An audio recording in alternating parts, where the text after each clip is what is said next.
Okay. So I have to make a video because I feel like it's not reaching as many people as I needed to. So, if you do not know me, my name is Angela. I'm a single mom. I have 2 kids, and another one on the way in about 3.5 months. But lately, if you follow my channel, you know what's been going on as far as me moving back home and the situation with my pregnancy and my kids and my housing and all that good stuff. So the last like 2 weeks, almost 3 weeks, I've been MIA. Like, I know I've been MIA. And basically this video is gonna tell y'all why. So maybe, I guess I might as well catch everybody up if you're new and, you know, if you've never been on my page before. I trying to think where to start at. So back in April, obviously my subscribers know what happened already, but I'm trying to catch everybody else up. Back in April, I was assaulted, and basically to get away from the situation, I moved out of state. I took me and my kids and we basically left. I knew absolutely nobody out there where I was going. No family, no friends, like nothing. I went out there with just my kids. Long story short, I didn't know I was pregnant.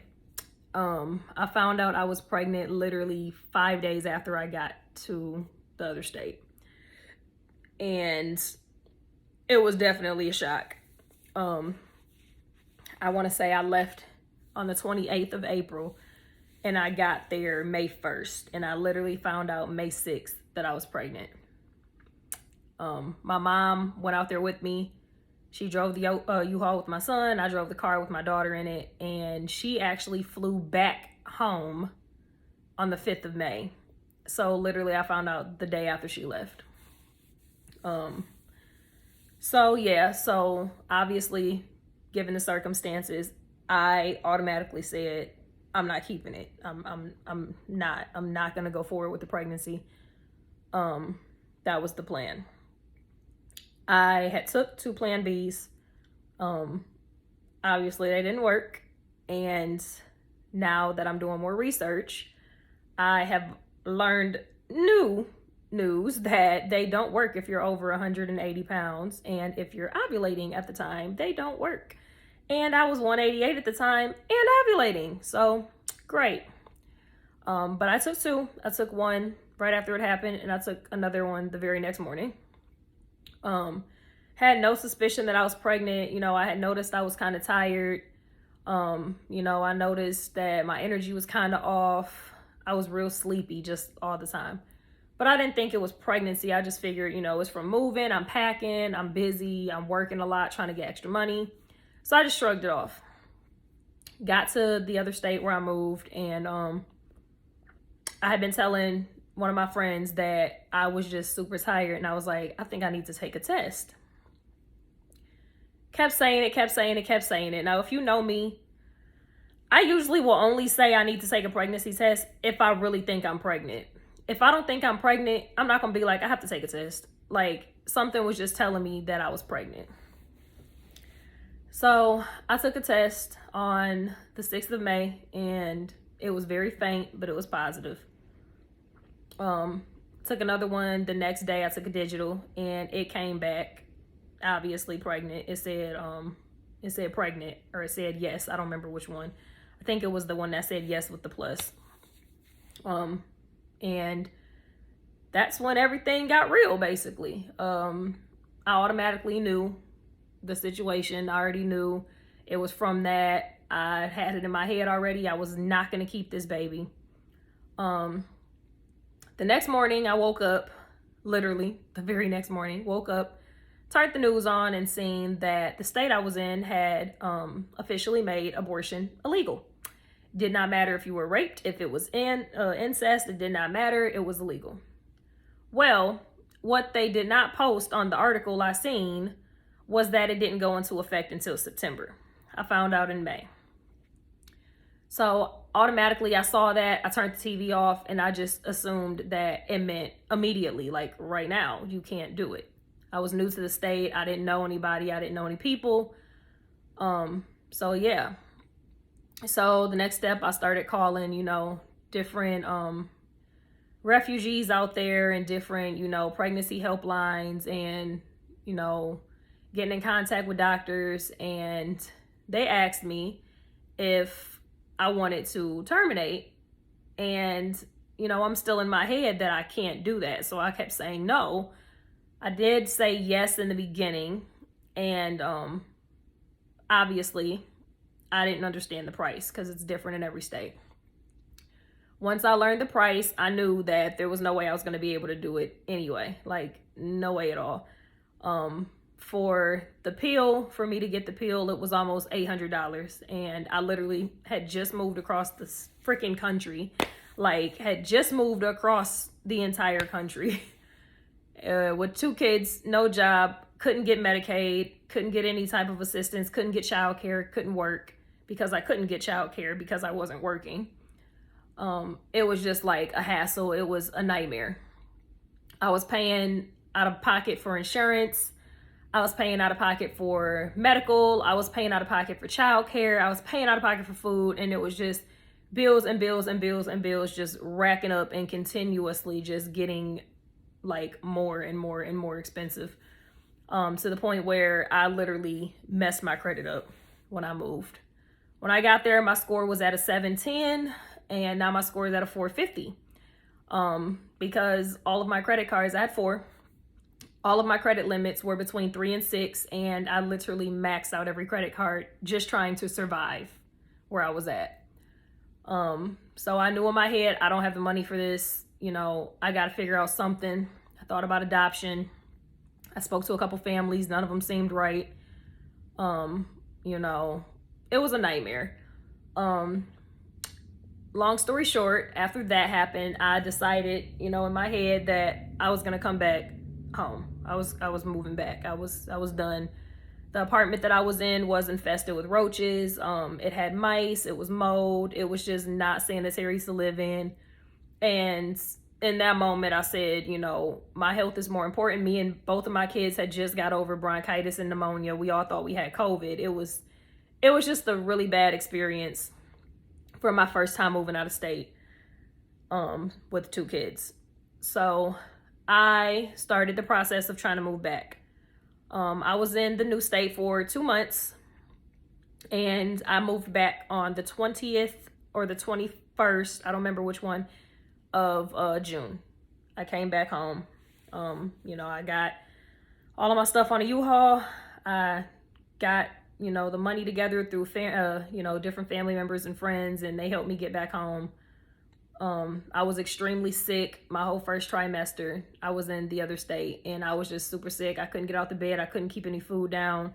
I was in the hospital. It was just a nightmare.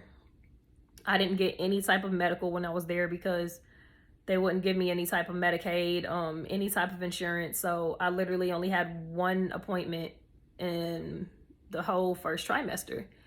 When I got back to Michigan, my hometown, I was in my 2nd trimester. And at that point I knew I can't get an abortion. Like I can't do it. I already know what I'm having. I just can't. I'm starting to kind of build a bond with this baby. I couldn't do it. My heart wouldn't let me do it. So I eventually decided it is what it is. I'm going to keep the baby. I am now 24 weeks in 1 day. So a lot has happened, and I have definitely gotten way further along since that.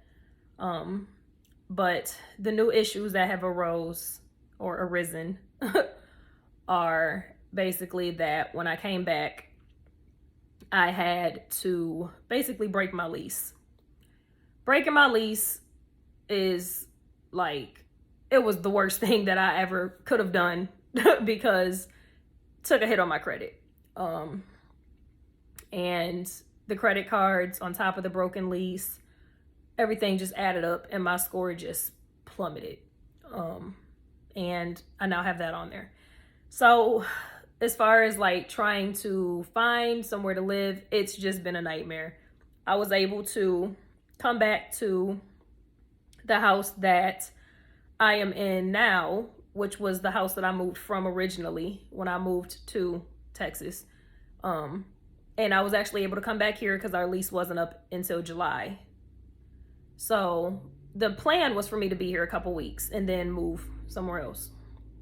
I was actually initially going to stay at a hotel until I got my taxes and, got on my feet a little bit and was able to find a better place.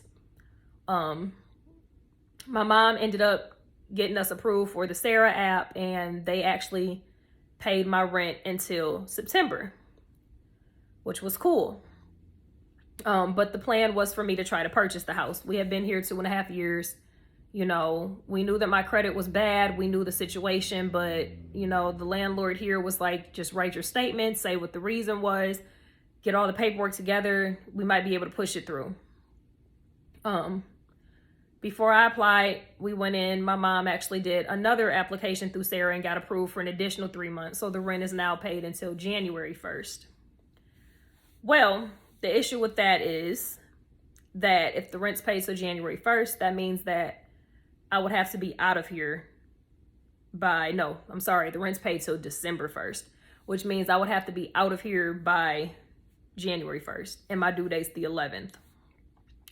So that was automatically like just stressful to hear and stressful to know, like I might possibly have to move right when I'm due. I am having a home birth. I'm planning on having my baby at home. So it was just a lot of stress that just got thrown at me at once. So we started the process of trying to purchase in hopes that it would get approved. Instantly got denied. The reason for my denial was insufficient rental history, which is crazy to me because insufficient rental history means that I don't have any rental history, but I do. So I didn't understand why they put that. And then they also put that my FICO credit score was 0, and it's not. So, I could have chose to fight it. I could have chose to, go back and ask them to write a written statement on why and all this other stuff, but I chose not to. I had already kind of been praying about it and, realized that this neighborhood is getting bad. The house does need some work, and it was probably just better to try to find something else.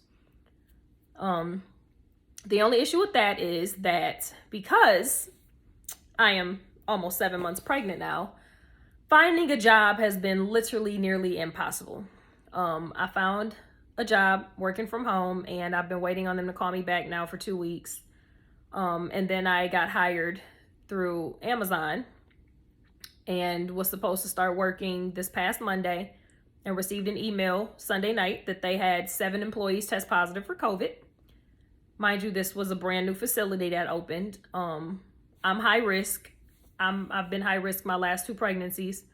I'm on temporary bed rest. I'm not even really supposed to be working right now. Because I started to slowly dilate a couple weeks ago, and then I've had really bad kidney problems. So I'm on, a strict diet. I'm supposed to be on light duty, bed rest, no heavy lifting, all that good stuff. So I told myself, okay, they got COVID cases, but I have to work. I have bills. I have kids to take care of. I have another one on the way. I can't just sit around. Well, the morning that I was supposed to go to work on Monday, I was supposed to be there at 7. My daughter woke up at 3 a.m. with 101 fever. I attempted to call the job, but they were closed. So I couldn't get anybody on the phone to try to reschedule my start date. I sent an email, which they just now responded back to this morning. I also tried to call the employee number, couldn't get anybody through there. So I chalked it up to that's God's way of telling me that this job isn't for me, and I kind of let it go. I've since been doing Shipt. I go out, I drop my daughter off at school at 10:30, and I do Shipt until about 5 or 6 p.m. And then I pick her up and I come home and I get her fed, and then usually I get back out and me and her go do Shipt together. So it's been a lot trying to do all of that with the toddler. And after I realized that I was not making enough money doing Shipt, I decided that I was gonna make a GoFundMe. I posted my GoFundMe last night. I had a lot of people reach out to me that basically said, you need to make a video. You need to make a video, promote your video. You need to post it on your platforms. You need to get your word out, because the story is definitely worth getting out. With all of that, I'm trying to find a place right now, but it's been extremely difficult to find a place with bad credit when I have no money saved. I'm still waiting on my taxes. My taxes were filed in February, and I got audited last month. Like the end of last month, they decided to finally audit me after 6 months. I sent all the paperwork and finally called them 2 days ago, and they told me to give it until the end of October now. So I still haven't received my taxes from this past tax period. And because I haven't received my taxes, I'm also not able to get my child tax credits either every month. As you know, unemployment was also cut, 2 weeks ago, a week ago. Can't get unemployment. I said, okay, I'm gonna apply for cash. You know, something's better than nothing. Got denied for cash because I received income the last 30 days. I don't know what that has to do with the income I'm receiving now, but I was automatically denied for cash, and then told that even if I got approved for cash, because I do Shipt, I was gonna make way more money than I was supposed to. So at the moment, I literally have no legit, no safety net. I have no type of income really coming in that's sufficient. And the issue with that is when I try to find a house, they're going to ask for security deposit and for first month's rent. Obviously, I can't have that if I haven't been able to work. So that on top of all my other bills that are racking up, car note, car insurance, medical bills, you know, I did choose to have my baby at home this time just because everything with COVID and them not letting anybody in the room and, you know, all of the stuff going on with hospitals, I chose the safest route that I knew, and I chose to do a home birth. I have a midwife. She comes to my house. You know, she's been seeing me the last 2 months now. All my visits are done in home. She'll come to the home when it's time for me to deliver. She'll deliver the baby. She will then come to the home the first 2 months after the baby is born and do checkups, all of that good stuff, postpartum checkups, everything. The only thing with that is, in order for me to get the proper care that I needed, it's obviously not cheap. Her fees were $4,500 for the entire service from the start of your pregnancy until 3 months postpartum. And I'm supposed to be paying her $1,000 a month. Can't do that if I'm not able to work. You know, and I have people say, hey, you can get out there and make a lot of money doing Shipt, and you can do DoorDash, and you can do that. Well, yeah, I can. But by the time I get out there and I finally make, you know, all of the orders that I need and I make a good amount of money, my gas tank's on E again. So the money that I just made is going right into my gas tank. On top of the fact that, of course, I'm having car problems, trying to get my car fixed right now. You know, it's just been a lot. It's been a very rough year, to say the least. I'm just trying to get back on my feet. I'm slowly getting there. And it seems like every time I get something good, something bad happens right after. So it's just been a lot to deal with. It's been an awful lot to deal with. I don't really have no family out here that I talk to or that talk to me. You know, I don't really have no friends like that. I have one good friend. That's about it. So it's been a struggle. So I made a GoFundMe in hopes that, you know, I can raise some type of money to at least put me and my kids into a better home. Just so I'm not trying to move, you know, right at the end of December, beginning of January, when I'm 9 months pregnant, dang near due, about to pop. It's a lot. So that's why the GoFundMe was made. The videos are just basically being made to try to get the word out more and to kind of give you guys an update on what's been going on, why I haven't been posting, why I haven't been around. A couple of you messaged me like, hey, what that going on? Where you been at, bro? You ain't did no updates. So that's why. And I know a lot of people are going to be like, oh my God, you making a GoFundMe, you begging for money. At this point, I can't even care about your opinion on that right now. I have to think about my kids and getting me and my family into a safe environment before it starts to get cold, and making sure that I'm healthy and my unborn is healthy and that I have the resources that I need to be able to make my life better and get back on my feet. So I made one, and you know, it is what it is. If you know me, you know I hate asking for help. So if I finally break down and make a GoFundMe, or I break down and ask somebody for help, it's because I really, really need it. So yeah, I will post the link in the video, but I felt like I needed to do a video to basically, you know, actually speak about what's going on and what, you know, I actually need the money for and everything that's been going on, so you guys can kind of get an idea of what's going on. So I will post the link to that below.